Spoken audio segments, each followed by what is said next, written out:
All right, so welcome. I'm going to do a demonstration for some of the lab calculations for day 6 for a three-phase or balanced three-phase power calculations. And the reason, again, I want to be real thorough about this is because balanced three-phase power calculations are one of the critical building blocks to understanding load assessments, load calculations, understanding equipment capabilities. It's a very, very vital part of the math that you should be moving forward with going into any unit you're going to, because every unit needs to know power, and they're going to say, hey, dude, like, how much power is this generator going to be able to do based on this, blah, blah, blah. Very, very important. So what I'm going to do is I'm going to do a demonstration of one of the first exercises in 6-2, I believe, which is a three-phase circuit with nothing but resistive load, purely resistive load, as if I did nothing but space heaters on each phase. So we're going to assume that I've got 3 plugins. When you're in the BEB, did they have space heaters in the talk? No. No? Those guys were good, right? You go to one of these other ECC groups or whatever, they're space heaters everywhere. They're essentially a giant resistor, right? And if it's pure resistance, it generates what? Heat, right? So you use a resistor to generate a great magnitude of heat, but it puts a huge amount of amps on your system. It's a huge load. So we're going to assume that we have a three-phase Y-connected load, all right? Each one of these is just 120 volts to each one of these 300 ohm resistors. All right, and before we build the lab and test it, I want to run through the nerd math so we can say, hey, does you know, what are we gonna compare this to? All right, so in order to do this, we got to remember that square root of 3 vectorial relationship. We got to remember the summative nature of individual phase currents, or individual phase powers, I should say. So how I'm going to do this, and again, there's multiple ways that you could do it. How I'm going to do this is, well, I know I have 120, 208 volts. Now, my 120 is my phase voltage. My 208 is my line voltage. When I'm doing individual single-phase calculations, you got to remember, you're doing single-phase, so you got to keep that 120 volt, not the 208. You're not looking at the system as a whole. You're looking at this single-phase circuit here. You're looking at it as if in this three-phase building, we have three-phase to a power box over there. I have single-phase loads all over here. I am just looking at this single-phase space heater that's plugged into this floor box right here. And the voltage to that is 120, yeah? But there's still 208 present. If I go between this floor box and that floor box and I took my multimeter, I'm going to read 208 volts because I'm reading 2 different phases. But the load I'm actually plugging into is single phase, so we're using 120 volts. So I'm going to take just simple Ohm's law in single phase circuits, and I'm going to figure out what my power is. All right? So I know I have 120 volts to this, 120 volts. I know that I've got 300 ohms, which is my resistance. And if I use Ohm's law, I just have to take the voltage divided by the resistance, right? And I'm going to get current. All right, so we're going to use single-phase calculations on each one of these. If we're using 120 volts, we're not going to be using the 1.73 when we do our power calculation. I'll kind of divert back to the things I kind of drew out up here between single-phase and three-phase power. If you're doing single-phase, you're looking at it from a singular unit perspective. If I'm going to figure out the power there, I'm just looking at that 120 voltage. All right? So with that being said, power of a single-phase circuit is equal to voltage times the current times cosine theta, which would be the power factor. However, in a purely resistive circuit, the power factor is 1. It's unity. There is no reactive component. There's no Y element to those vectors. So we don't even have to worry about the difference between apparent power and true power and reactive power, because we should have no reactive power in an ideal situation, and VA should equal watts. There's no offset of angles. So with that being said, cosine theta, the angle between S and P, should be 0. The cosine of 0 is 1, which means it's at unity, which means all we got to do to figure out the power right here is say 120 volts divided by 300 ohms equals, you want to do the calculator for me?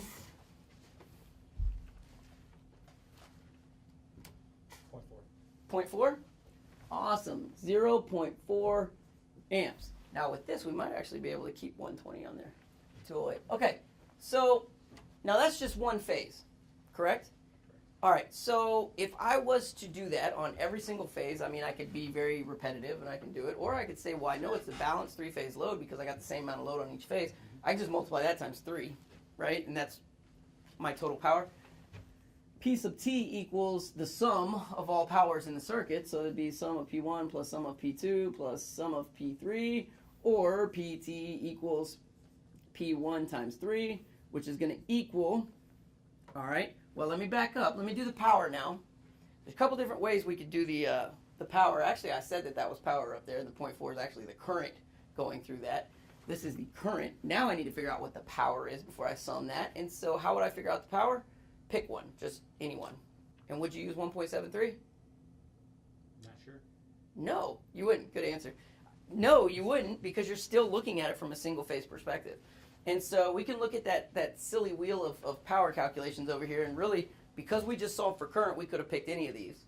I didn't even have to solve for current, and what I could have done is done power equals V squared over R, and I could have said, okay, well, power of PR1 should be equal to 120 volts squared over 300 ohms. Can you do that calculation for me?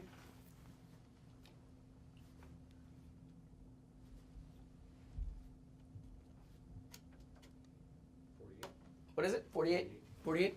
Okay, so that's 48 watts. Okay, so now we could do it the other way, because I just solved for current and I want to validate my answers. I can say PR1 equals I squared R, which is going to be 0.4 squared times 300. What does that come out to? 48. 48. Holy smoke, science works. All right, so now we go back down here and we know that this is a balanced three-phase load, so this should be 48 watts, 48 watts, 48 watts. So the sum of our total power is what? 144. 144, because we just did this right here. We did this equals 144 watts. If you did this, because it's the same, 144 watts. Okay, so now we want to back up and we want to validate that what is the system seeing, right? What's going on with the system there? Well, what is my phase current or my line current? I mean, you could think of this in many different ways, but I'm going to go back to the three-phase power calculation. So the three-phase power calculation, are we going to use 1.73? Yes. Yes. Okay. Faux show. So power in a three-phase system is going to be equal to 1.73 times E line times I line times cosine of theta. All right. Because now we're talking about the system, the three-phase side. We're not talking about individual branches here of a three-phase system. We're talking about the whole system collectively. All right. Well, this E line, is that the 120 or the 208? That would be the 208. Absolutely. All right. So this would be 1.73 times 208 volts times, we're going to leave I line alone. All right. I'm going to prove why the current in a Y system, phase current equals line current. I'm just going to do that here just to kind of build on other concepts. Times cosine theta. All right, so now without knowing anything, and we're just remembering back, cosine theta, theta is the angle between apparent power and real power. And if I have no reactive element to my circuit, right, so I have my current and my voltage are in phase from one another, what's the angle between these two vectors here? 0. What's the cosine of 0? 0. 1. What's 1 mean? Unity. We're in a purely resistive circuit. We're in unity. All right? So we can just negate that. All right? That's 1. You can put a 1 in there, but you negate it, however you want to look at it.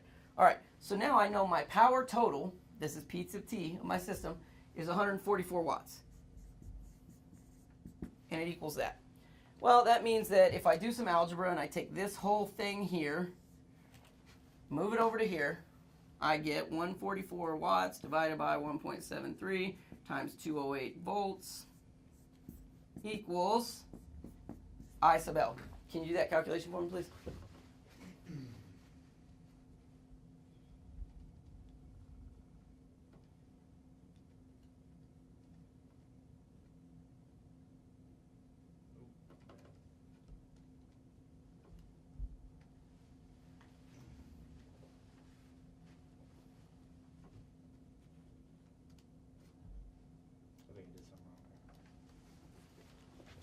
All right, so do 144 divided by 1.73 equals,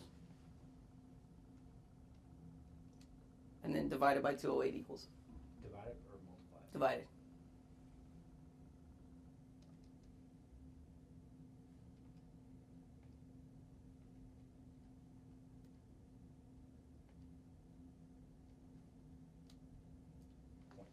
Divided. .4. Holy smokes, what was that? 0.4 amp. Well, that's what we calculated up here as our phase amps. But that's also what our system is seeing. That's in a Y connection. That's a Y connected load, right? We're seeing that the phase amps equals the line current equals phase current. All right. So again, the whole point of this exercise is to show you how to break down these three-phase circuits. This is an easy one because it's purely resistive. There's no, impedance in the circuit. We don't have any reactive components. This isn't reality. This isn't an ideal situation. All right.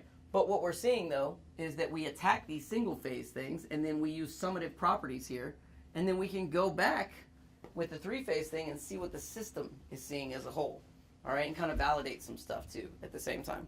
So now what I want to do is I want to build this circuit. We're going to build this circuit, and we're going to do it in a way where we produce our own three-phase power over here. And so it's going to be pretty interesting. I just want to validate that we're actually getting 0.4 amps and 48 watts and all this cool stuff based on what I did with the nerd math over here. So Mr. Schwab, you come over here, please. So the first thing we're going to do is set up our generation system. All right, and we're going to do that with the use of the 4-quadrant dynamometer. And so what we're going to do is we have to mechanically couple the 4-quadrant dynamometer to the synchronous motor, which it's already done. It's that belt that's in between there. So what that means is it's going to spin that generator for us. It's going to act like that engine. Okay? Now what we need to do is we need to actually get our connection of the outputs of the generator set up as well. And so we're going to connect the outputs of the generator in a Y configuration. And to do that, we're just going to make one common point on one side of those 3 coils.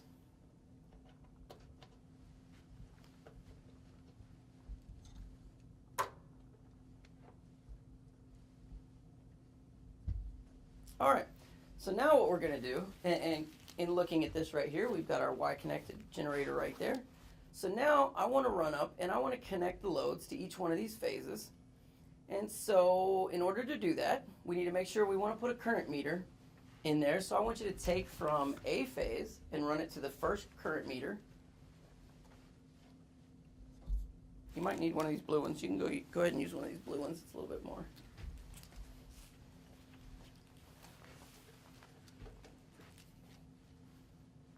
All right, so you want to put that to the positive I1. Yes, sir. Okay, so now come out of the negative side of the I1 with one of those yellows and just drop it down there to R1.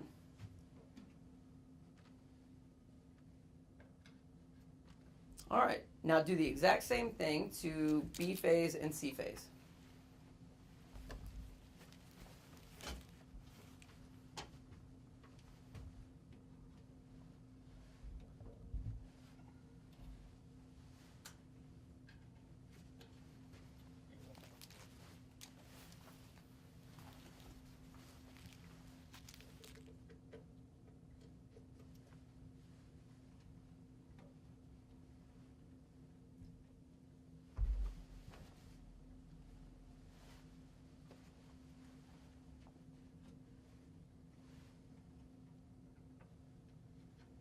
All right, so now based on our schematic over here, we have it in that Y configuration. Now we're just going to make that common point between all the loads. So go ahead and put a common bus there at the bottom. Just interconnect all the other sides of R1, R2, and R3. So you just need 2 yellows.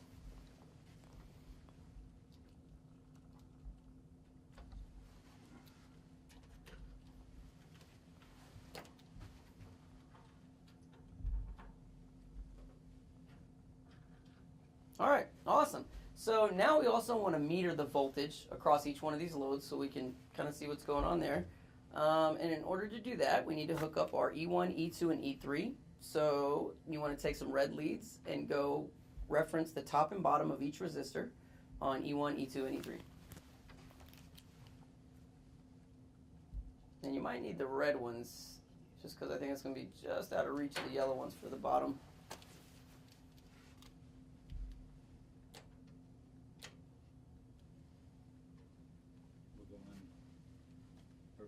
To what? Oh, to the top of go to the top of R1 and take the bottom of it.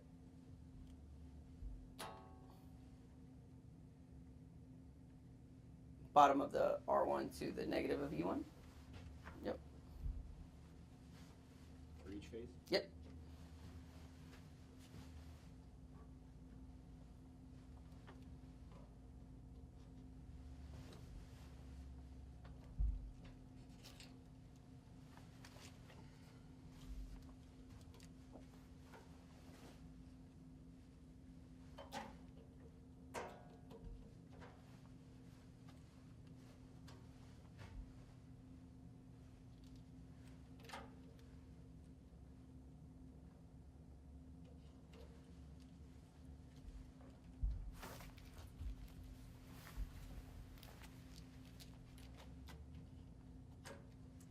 awesome. And so the last thing that we're going to do is I want to meter my three-phase voltage just on between two of the phases, just so we see that voltage, that see that it's present.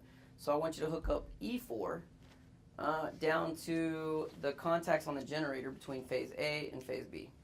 You can do that with these. I think this would probably be better for you.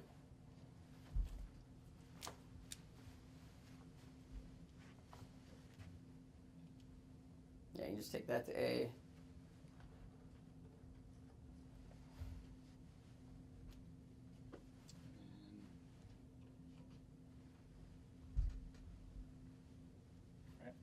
And that to B. Or C, it doesn't really matter, but yeah. Either one. Right? Either one, right?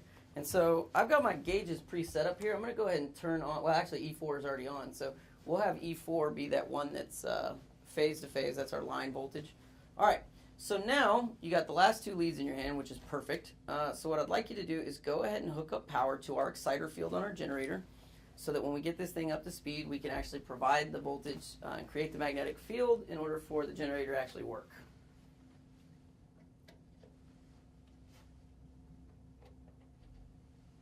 Alright, so that's a lot of stuff there to do that right there, so really cool.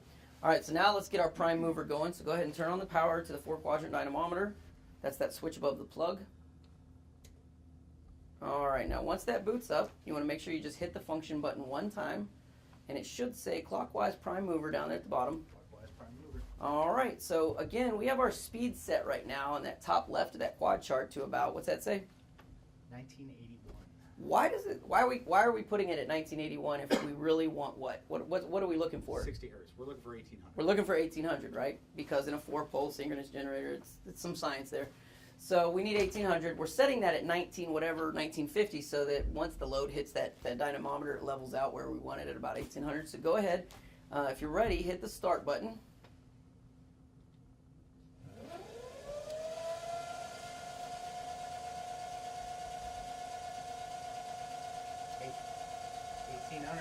$1801. 1801, awesome. And if you'll notice, over here, now I got a lot going on the gauges over here, but I already got this set up right there. Our meter 10 is actually showing 60 hertz right now. You can see it fluctuating. It's a little high right now because, I mean, we're not really precision power plant operating here. But this right here is a great example of operating a power plant. This is exactly what operators do all day, is make little minute adjustments to make sure the system stays where it needs to be. All right, but notice we're not getting anything but little residual voltages. And we're not getting those because we don't have the exciter turned on. So go ahead and flip the switch on the exciter. All right, now take that rheostat and start giving us some juice.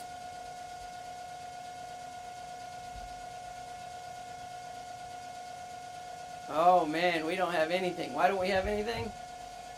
Because we didn't turn power on to our power supply. The power supply is actually sending that DC voltage. So you can go ahead and put it back in the middle. Put it back in the middle. All right, now go ahead and flip that power switch on. Whoa, you heard that? That was a crash significant onto our generator. So go ahead and dial up that rheostat, and let's see if we can get our voltages up to where our problem is.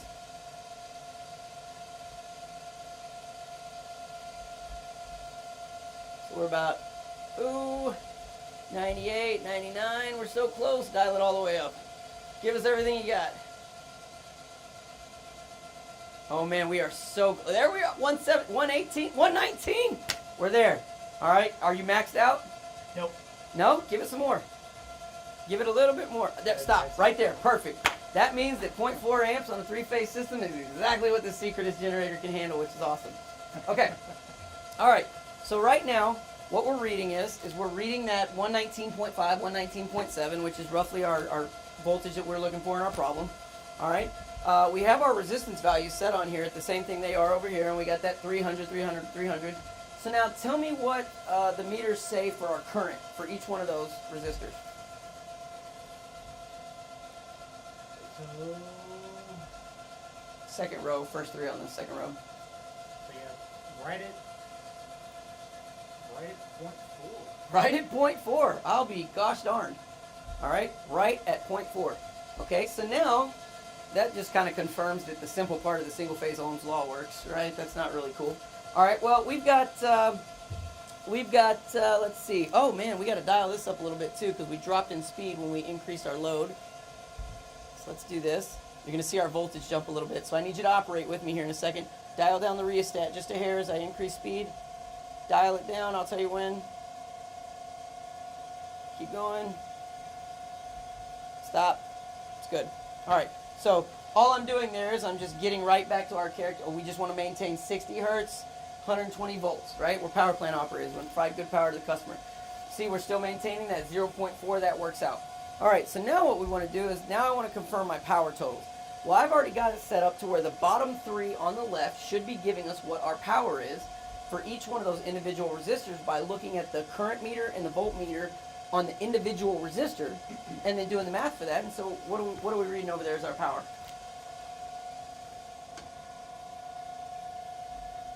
So we're looking at, The bottom 3 on the left? you're looking at 48. It's fluctuating right close to 48 and a half to 48.75. 48, right? And so what did we calculate? We calculated 48. I mean, boom, that's awesome, right? Well, cool, we're still on this single phase Ohm's law thing, right? We're still validating. Well, now let's look at what the summative power is reading for the 3-phase system as a whole, which would be the equivalent of what is our power plant showing? What is our generator seeing when it's reading out what is the total load on the power plant or generator? What are you seeing?